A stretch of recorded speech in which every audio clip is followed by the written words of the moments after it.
கரூர் தொகுதி அதிமுக சட்டப்பேரவை உறுப்பினரும் முன்னாள் அமைச்சருமான எம்.ஆர். விஜயபாஸ்கர் தனது எம்எல்ஏ பதவியை ராஜினாமா செய்துள்ளார். இன்று சென்னை தலைமைச் செயலகத்தில் சட்டப்பேரவை சபாநாயகர் ஜே.சி.டி. பிரபாகரை நேரில் சந்தித்து தனது ராஜினாமா கடிதத்தை வழங்கினார். சபாநாயகரும் அவரது ராஜினாமாவை உடனடியாக ஏற்றுக்கொண்டுள்ளதாக தெரிவிக்கப்பட்டுள்ளது.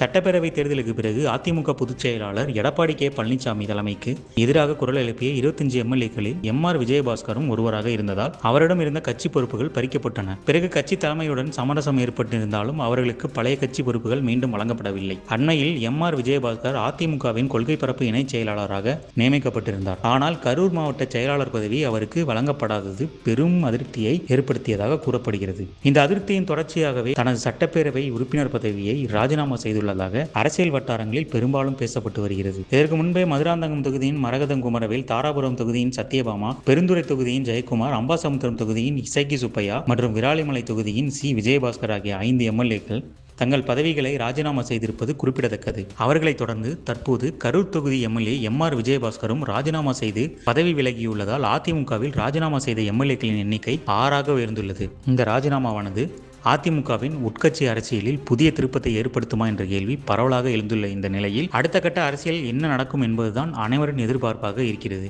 அதிமுகவின் அடுத்த கட்ட நகர்வுகள் மீது அனைவரின் கவனமும் திரும்பியுள்ளது. கர்நாடக அரசு மேகதாது என்னும் இடத்தில் தன்னிச்சையாக காவிரி ஆற்றின் குறுக்கே அணை கட்ட முயற்சித்து தடுத்து நிறுத்தம் போட்டு மாண்புமிகு அம்மா அவர்கள் தமிழகத்துடைய முதலமைச்சராக இருந்த காலகட்டத்தில் 5/12/2014 அன்று தமிழ்நாடு சட்டப்பேரவையில் தீர்மானம் கொண்டாந்து நிறைவேற்றப்பட்டு மாண்பு உறுப்பினர்கள் அந்த விவாதத்திலே கலந்து கொண்டு பல்வேறு கருத்துக்களை அப்பொழுது தெரிவித்துக்கின்றார்கள். அப்பொழுது கொண்டு வந்த தீர்மானத்தின் அடிப்படையில் மாண்புமிகு பாரத பிரதமர்களுக்கு மாண்புமிகு அம்மா அவர்கள் அனுப்பிய கடிதத்தை அன்றைய தினம் இருந்த தமிழ்நாடு சேர்ந்த நாடாளுமன்ற உறுப்பினர்கள், புதுச்சேரியை சேர்ந்த நாடாளுமன்ற உறுப்பினர்கள் சுமார் 55 பேர் மாண்புமிகு பாரத பிரதமர் அவர்களை 28/3/2015 அன்று சந்தித்து இந்த கடிதத்தை கொடுத்து இதன் அடிப்படையில் நடவடிக்கை எடுக்க வேண்டும் என்று தெரிவித்தார்கள். அப்போது சம்பந்தப்பட்ட துறையிடம் தற்போதைய நிலை குறித்த அனைத்து விவரங்களையும் சேகரிக்க ஏற்கனவே அறிவுறுத்தியுள்ளதாகவும் இது குறித்து பரிசீலிப்பதாகவும் அன்றைய தினம் மாண்பு பாரத பிரதமர் நாடாளுமன்றத்திலே உறுதியளித்தார்கள். மேலும்